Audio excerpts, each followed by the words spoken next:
أجمعين الذي يوافقه اليوم الأول من الشهر 11 من سنة 2023 ميلادية، نفتتح مع هذه الوجوه الطيبة المباركة من السادة العلماء والوجهاء والمصلين رضوان الله تعالى عليهم جميعا أجمعين، شيبا وشبابا، والكل إن شاء الله شباب في طاعة الله والهمة في الدعوة إلى رسالة الإسلام ودينه.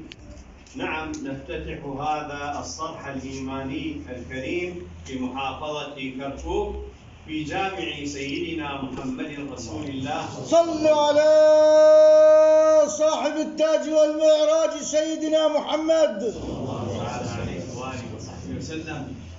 نعم أيها الأحبة الكرام، وأوصي القائمين على هذا المشروع المبارك أن يحافظوا على النظافة، فالنظافة ركن عظيم من أركان الإسلام. لا نستطيع أن ندخل بيوت الله عز وجل إلا ونحن طاهرون، لا نستطيع أن نقف بين يدي الله تبارك وتعالى إلا بالطهارة التامة. فإذا كانت الطهارة الظاهرة مرادة، فالطهارة الباطنة تراد من باب أولى. فالقلب السليم جواز سفر المسلم إلى رب العالمين يوم لا ينفع مال ولا بنون إلا من أتى الله بقلب سليم. فحافظوا أيها القائمون على هذا الصرح على نيتكم المخلصة، اللهم أنت مطلوبي ورضاك مقصودي.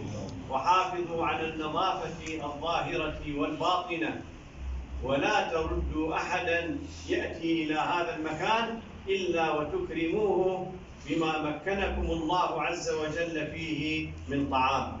بارك الله فيكم ونور الله قلوبكم، وتقبل الله عز وجل منكم ومن خادمكم، إن ربنا سبحانه وتعالى سميع مجيب.